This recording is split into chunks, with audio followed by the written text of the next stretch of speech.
Olá, eu sou Karina Rodrigues. Eu vim aqui falar essa semana sobre formação na área de recursos humanos. Muitos me procuram perguntando: Karina, o que eu devo estudar? O que eu devo focar e priorizar os meus estudos? O que eu devo buscar conhecimento, buscar ferramentas, práticas dentro desse cenário do RH 4.0? Quais serão as novas competências? E aí eu trago uma grande reflexão. Muitos profissionais dedicados e, obviamente, deve ser o nosso grande foco, estudar a parte de comportamento humano, estudar as emoções, bem-estar, estudar legislação, estudar processos. Então, tudo isso está entre gente e gestão. E a gente realmente precisa ter uma base muito sólida nessa análise. Compreender cenários, compreender comportamentos, compreender cultura organizacional, compreender processos e gestão, liderança, tudo isso é fundamental para um bom profissional de recursos humanos. Porém, essas são as bases e não os diferenciais de tudo que está acontecendo hoje no mercado. O marketing mudou, os negócios mudaram e é isso tudo que a gente vem falando sobre agregar valor ao negócio. O profissional de RH precisa ser estratégico. A gente sempre repete tudo isso. Mas será que a gente está compreendendo a essência dessa orientação, dessa nova necessidade? Então vamos entender por que tantos profissionais de outras áreas, como estatísticos, engenheiros, profissionais da área de marketing, até estive recentemente falando com um executivo que migrou do marketing e já foi para uma posição de diretoria na área de RH. Então, por que todos esses profissionais com essas visões, essas competências que até então a área de RH não se atenta tanto assim, estão tomando nosso espaço? Porque nós não estamos acompanhando essas necessidades. E muitas vezes não estamos aplicando devido a esse foco mais operacional. Então, para que a gente possa ter uma visão mais ampla e estratégica, a gente precisa compreender o negócio como um todo.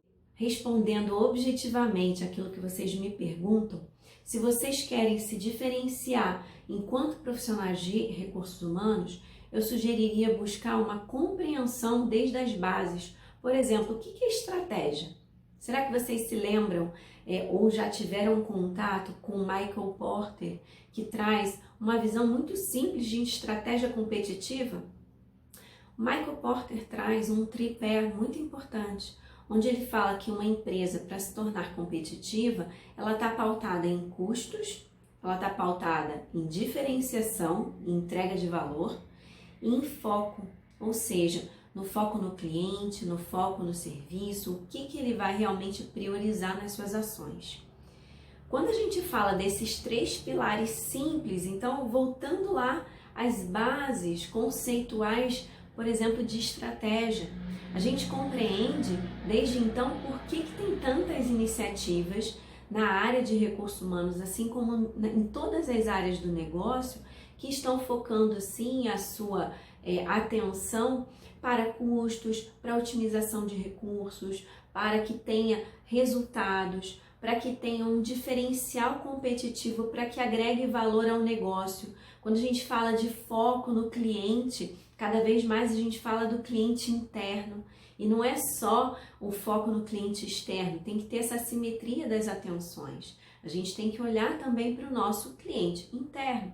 Então, todas as bases de todas essas novas tendências de RH, a gente vai olhar no marketing, na área de negócios, na área de finanças, na área digital, na área de TI, quando a gente fala de Scrum, de RH ágil, tudo isso está em TI. Então, muitas vezes a gente vai lá, a gente quer escutar o bam de tal área ou um executivo de tal área falando sobre as práticas naquela empresa. E aí eu vou trazer outro exemplo também. Quando eu fiz o mestrado em administração e eu tive uma aula, por exemplo, sobre a análise de dados na área comercial. Então eu fui conversar com a minha área comercial e fui compreender que ferramenta que a gente usava.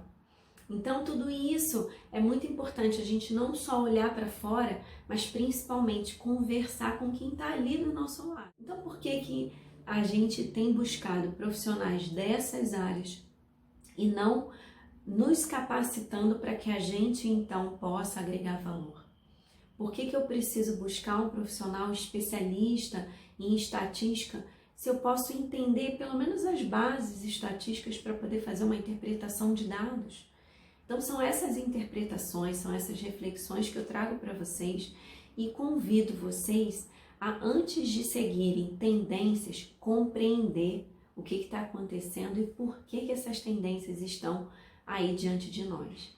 Então, voltando à análise de marketing, finanças, entender o que é um PNL, entender o que é um foco no cliente, compreender tudo isso dentro da sua empresa. Então, volte. Se você estudou algo, volte, aplique, converse com quem está ali ao seu lado. Esse é o convite que eu faço para vocês.